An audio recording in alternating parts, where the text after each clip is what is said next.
A reprovação ao Congresso Nacional aumentou 9 pontos percentuais, passando de 33% para 43% após os protestos de rua de junho. Apesar do esforço do Congresso em votar projetos de interesse da sociedade, a resposta dos parlamentares às manifestações foi avaliada como ruim ou péssima por 45% dos entrevistados. Para debater o assunto, convidamos os deputados Humberto Souto, do PPS de Minas Gerais, e Nilmário Miranda, do PT, também de Minas Gerais. Deputado Humberto Souto, como é que o senhor vê essa piora na avaliação popular sobre o Congresso? Tem dois aspectos.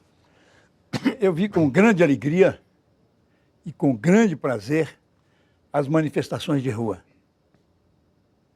E vejo com profunda tristeza o Congresso Nacional do Brasil de hoje. A população tem razão.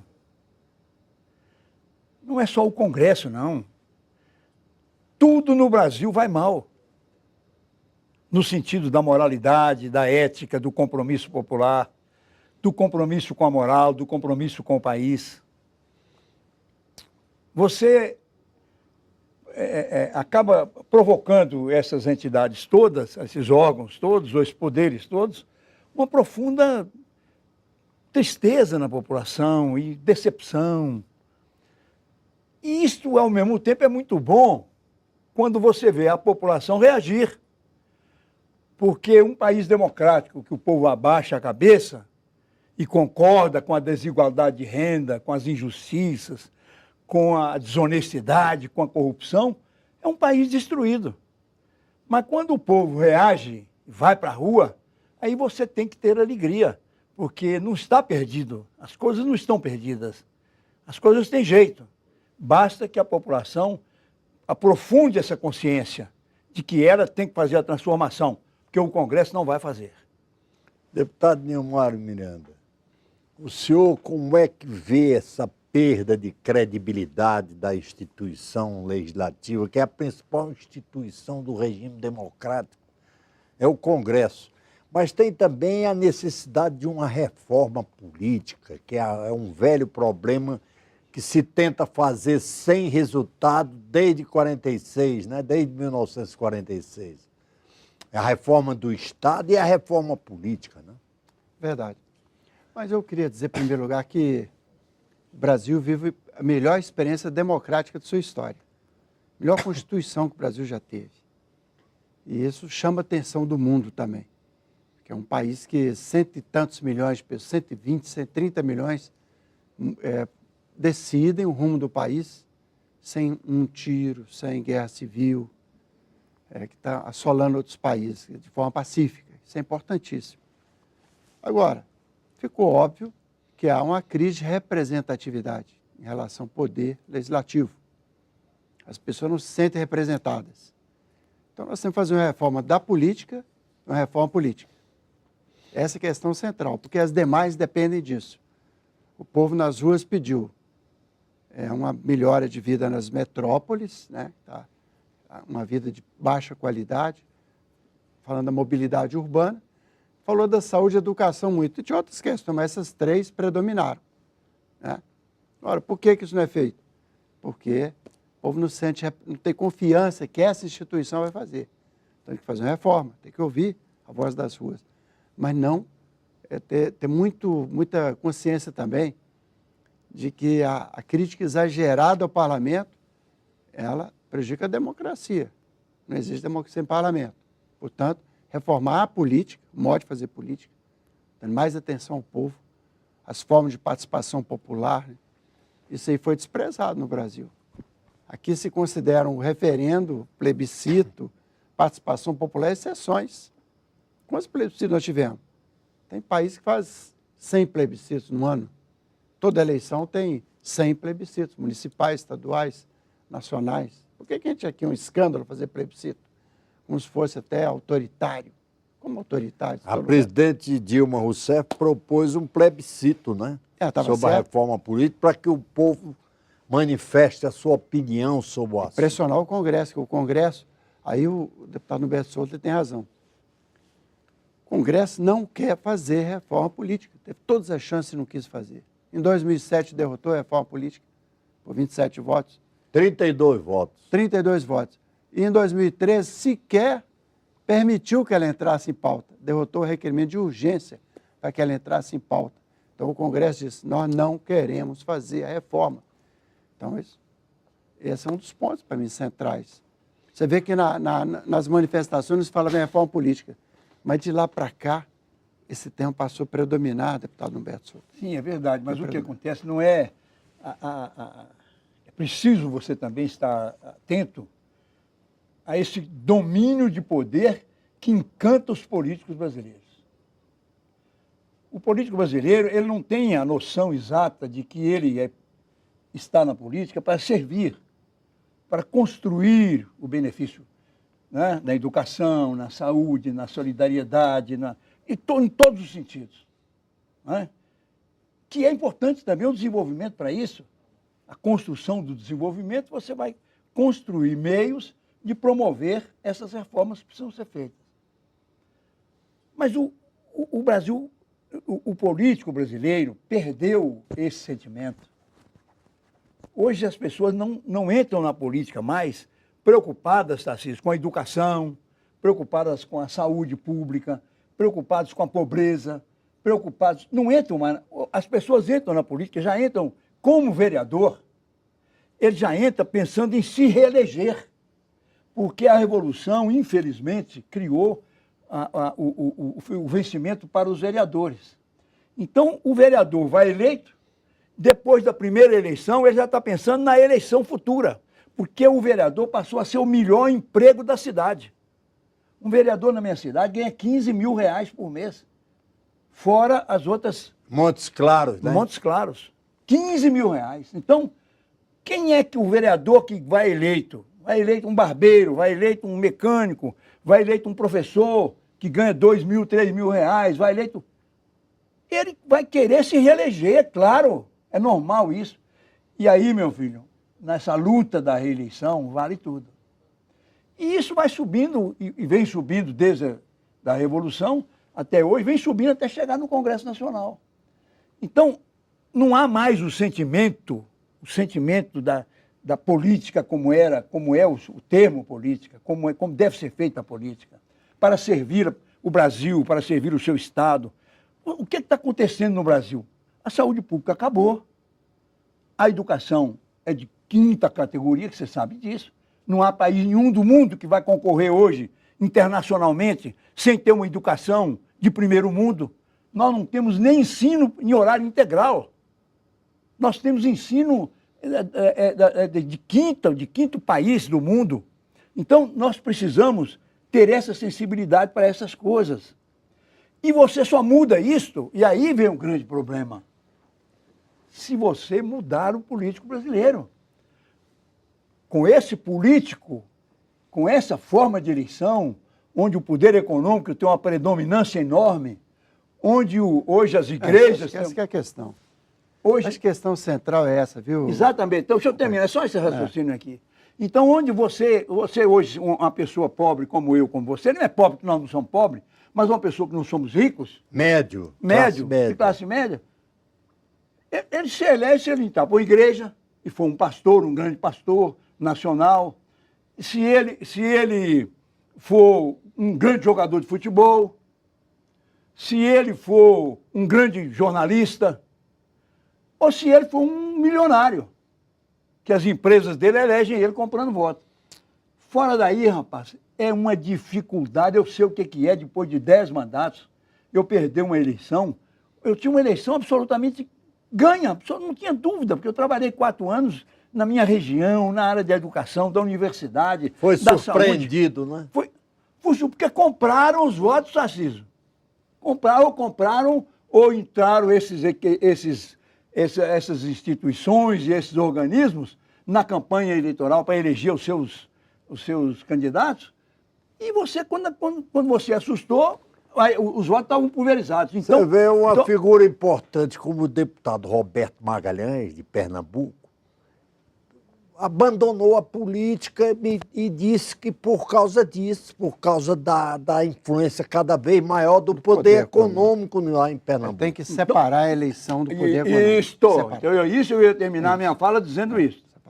Nós Então, temos tem que que ser não um curso pensar mais- nessa O reforma. Congresso sabe, mas não faz. Nós não precisamos fazer essa reforma extraordinária, porque isso aí assusta o parlamentar, tem medo de perder a eleição. É normal que essas coisas aconteçam na política, tudo isso eu compreendo.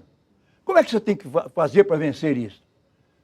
O central, a questão central é você separar a influência do poder econômico da eleição, ou seja, separar o público do privado. No momento em que você consegue separar isto, Esse é o passo isto central. aí você pode Tem mudar. outros, mas esse é o principal. Aí você muda a presença. Mas para fazer, Aí você muda a presença no para Congresso fazer Nacional. isso é preciso criar o financiamento público de campanha. Para criar o financiamento público de campanha é preciso mudar o sistema eleitoral. Você não pode fazer com voto aberto, voto proporcional e lista aberta. A proposta como é da OAB é atualmente. boa, viu? A proposta da OAB é boa. Mas é uma A proposta dela faz 2 turnos. É, eu Vários vi. países fazem isso. No primeiro turno, você vota no partido. O partido escolhe os candidatos. Você vota no Apresenta partido, na os legenda. No sistema belga tem uma lista. E no segundo turno você vota no da candidato. eleição parlamentar, você escolhe o candidato dentro da lista. Apresentado dentro do percentual Mas é alcançado lista pelo aberta, partido. mas lista Isso é boa. aberta. Politiza a eleição Mas lista parlamentar. aberta. É. Continua a lista aberta. Sim, mas Você não é vota na aberta, lista mas do é no partido. É no partido. O partido, sim. Do AB, sim. Na primeira, da OAB. Na OAB, a primeira votação, você vota no partido. E na segunda, vota na formação da chapa que ele fez. Na segunda, o partido põe o dobro das vagas que ele cabe. Ele teve 30% de votos. É. Isso significa 60 deputados, 160 deputados. Né? Em Minas são 53, são 15 deputados. 16 deputados. Você apresenta 32. O partido apresenta 32 e o eleitor escolhe, dentre os 32, os 16 que ele quer. Mas eu não entendi bem, eu não entendi bem na proposta. Não, eu li a proposta, acho que é sempre interessante, que ela é popular, mas ele não disse que se o segundo voto, porque ele critica, ao mesmo tempo que o presidente da ordem critica a lista fechada, ele põe essa situação de 2 votações. É a votação belga, só que em 2 turnos. Sim, mas eu pergunto, a segunda votação, ele vota no candidato ou vota no partido? Ele escolhe dentro da lista apresentada pelo partido, em dobro. Mas vota no candidato. Primeiro turno, decide qual o percentual de cada partido. É. Se o partido tiver 30%, da direita 16 deputados. Tá certo. No segundo turno, ele apresenta a lista de 32, 2 vezes as vagas que ele compete. E o eleitor escolhe os 16 dentro dos 32. Não está me entendendo, mas Foi o eleitor vota no proposta do candidato. ABS. Na segunda vez, o eleitor vota no candidato do candidato. partido. Do Claro partido. que é do partido. Claro, Mas 16. vota no candidato do partido. É, Mas do ele pode votar no partido que ele quiser. no primeiro turno. O Brasil em Debate vai fazer um pequeno intervalo e volta já.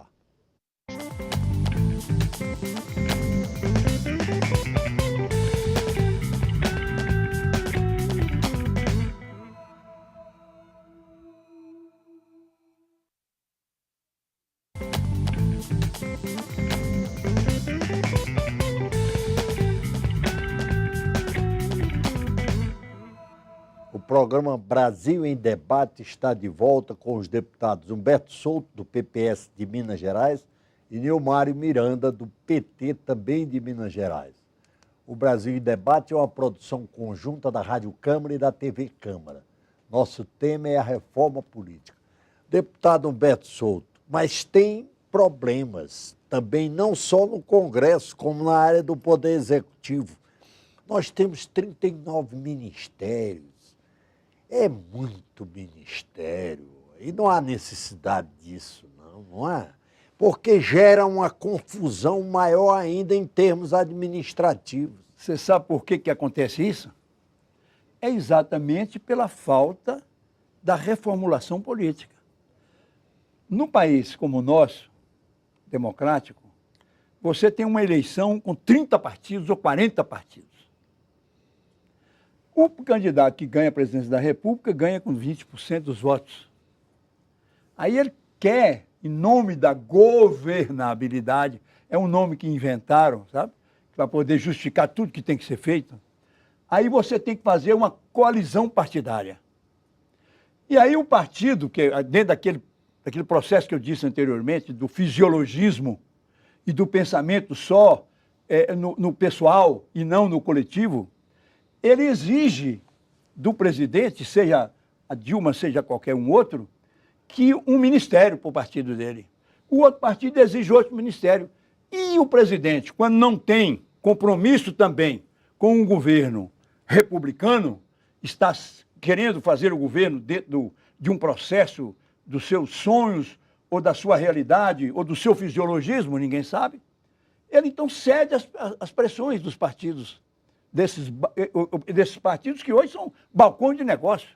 Nós sabemos que não existe essa quantidade de partidos para vender tempo de televisão, é para fazer essas colisões, para poder as pessoas que têm dinheiro dar mais tempo de televisão para as pessoas, quem tem mais prestígio ou mais poder político, poder pressionar os partidos a troco de um ministério para dar o tempo de televisão.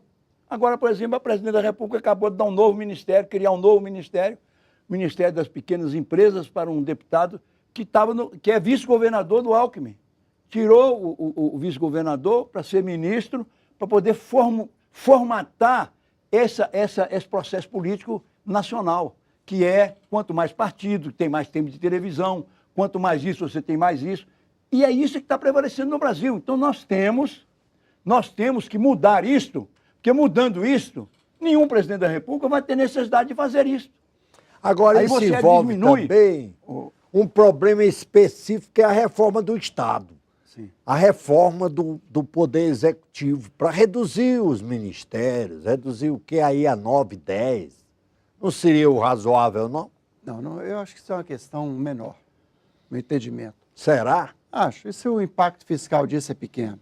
Acho que tem que fazer reforma política, sim. Tem que fazer, não tem que ter coligação para eleição proporcional, que ela deforma a vontade do eleitor. Você faz coligação para prefeito, governador, presidente. Para o parlamento, não. O parlamento é espaço da diferenciação política e ideológica. Cada partido tem que ter seu pedaço. Você faz a coligação proporcional, deforma a intenção do eleitor. O vice-presidente Michel Temer sugeriu o voto majoritário. Não, isso aí eu não concordo também. Não. Isso é o sistema atual. Eu acho que devia preservar o sistema proporcional e aperfeiçoá-lo. Financiamento público, não ter coligação proporcional, mudar o sistema de voto. Proibir as coligações nas eleições proporcionais.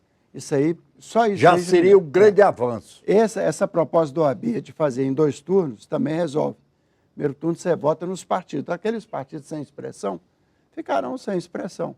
Os que o eleitor escolher, depois vão fornecer os deputados no segundo turno. Então muda também. Isso vai ter reflexos na representatividade. Não só isso, mas também. Mas eu também queria me referir à questão da educação e da saúde. Eu acho que a saúde brasileira avançou muito.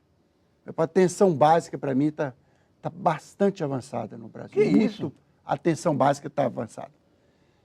As pessoas morrendo na fila, morrendo nos hospitais. Você tem milhares de UBS, sem médico, claro. Por isso, mais médico é importante. Você tem urgência, emergência, SAMU, isso melhorou a saúde da família.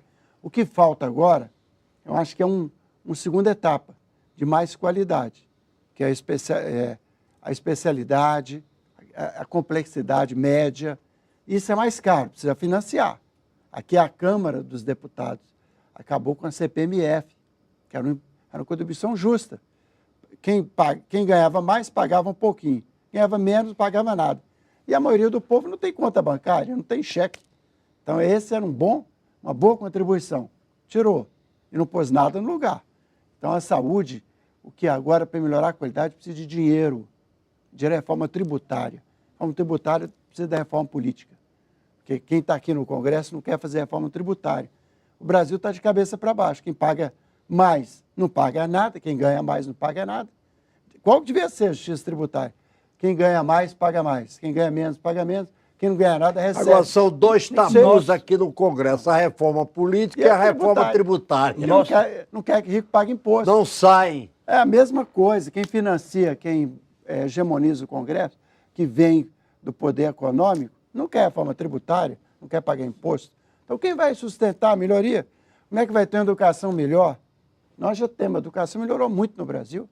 Pois é, 98% das crianças estão na escola. Mas eu acho, Neymar, entrou o ensino infantil, que é muito importante. O ensino médio voltou a ser público. Entrou o ensino técnico. Agora, a qualidade é muito discutível. Que precisa de dinheiro, né? Eu Precisa de mais acho, dinheiro. eu Reforma tributária. Eu acho que é importante a gente fazer uma entrevista dessa. Temos o dever de procurar transmitir a realidade do que está acontecendo. Não estou dizendo que Nilmar não faça isso, porque ele é um homem muito sério e é um homem que eu respeito muito. Mas, por exemplo, a CPMF, que você referiu, que nós acabamos. A CPMF quem acabou foi o Executivo. Foi o Senado que derrubou. Não, ela era destinada à saúde. Aquele ministro da Saúde que criou para isso. O que aconteceu é que o Executivo desvirtuou e começou a retirar o dinheiro da CPMF para outras coisas. Quando eu era ministro do Tribunal de Contas da União, eu fiz uma auditoria e constatamos que apenas 20% tinha ficado para a saúde. O resto todo tinha sido distribuído para os outros órgãos. O governo tinha desvirtuado o CPMF, então o Congresso entendeu que naquela condição era melhor acabar com ela. Então não foi porque nós tiramos, o Congresso tirou, não.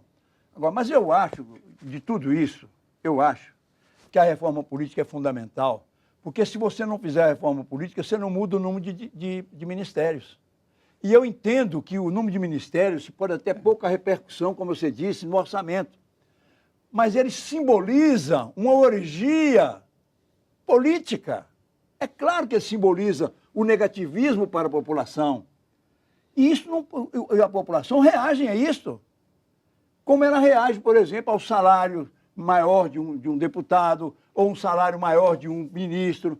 Porque um país que paga R$600 de salário mínimo, ela está sempre formatada naquele sentimento de que qualquer pessoa que ganha R$10 mil ou R$20 mil ganha muito. Só que tem que...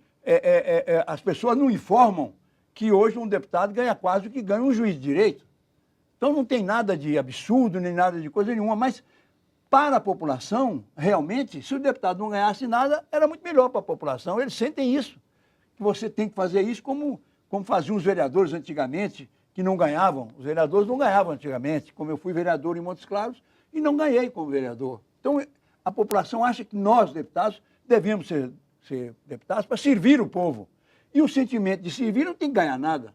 Então, apenas uma coisa que tem que ser feita. Eu concordo com você que possa até não ser de grande repercussão no orçamento nacional, mas parlamento, mas nós parlamento sabemos... sem salário é um parlamento só de ricos. Não, mas não estou dizendo isso, concordo com você. Mas nós concordamos. Isso aí foi criado a remuneração para poder o povo participar. Nós dois concordamos. Isso tem 2 séculos. Mas nós dois concordamos que 39 ministérios é produto de uma pressão política sofrida pelo Executivo. E que o Executivo cede isso, achando que aquilo é dele, que não é do povo. Não podemos criar ilusão na população, se reduzir de 39 para 25, que vai resolver a educação, não vai resolver nada. Não tem nada a ver com repercussão fiscal. Você foi deputado várias vezes, foi ministro do Tribunal de Contas, sabe, a repercussão é pequena. O que resolve para financiar a educação e saúde é a reforma tributária. Tirar 2 ou 3, 4 ministérios não altera nada. A repercussão de 0, qualquer coisa. Porque tem ministérios aí que tem 300, 400. Tá vendo? Eu não concordo com o nobre deputado, meu amigo, de muitas coisas. Não é isso que vai resolver a educação e saúde. Primeiro em dizer que a saúde melhorou muito no Brasil. Saúde está um caos no Brasil. Segundo, dizer que a educação, o ensino médio, isso... coitado, as pessoas que não tiver condição de pagar uma escola particular para colocar seus filhos, o filho dele não concorre com nada, Neymar. Porque hoje o menino... Hoje tem 1 milhão que nunca teve. Hoje, o menino... 1 milhão que pode pegar o ProUni e estudar na universidade. Por gentileza. E tem um FIES. Pois é. Mas a dimensão do Brasil, esse negócio de ter 1.000 ou 2.000, isso não vale nada. O importante é que você tenha princípios, projetos, programas. Você sabe que vai atingir a população como um todo. E para isso precisa ter financiamento, é verdade. Não Debate pode de dois. você continuar. Debates são dois. Não pode você continuar enganando a população, dizendo que a saúde pública está bem com os recursos que a saúde pública recebe. Um médico da saúde. Infelizmente, nosso tempo está esgotado. O senhor quer dizer alguma coisa, deputado? Não, eu quero Gilmar dizer que eu acho que o principal aqui, que nós temos divergência. Ele é oposição ao governo. E acho que um governo que é aprovado pela maioria da população, porque pela educação, pela saúde, por outras coisas. Mas isso faz parte do processo. Mas o que nós dois temos em comum é que é preciso fazer uma reforma política. Se o Congresso não fizer, ele vai ficar em contradição com o sentimento da sociedade. Com isso aí. O Brasil em Debate termina aqui. Muito obrigado a você que nos acompanhou pela Rádio Câmara ou pela TV Câmara. Eu sou Tarcísio Holanda e espero vocês em uma próxima oportunidade.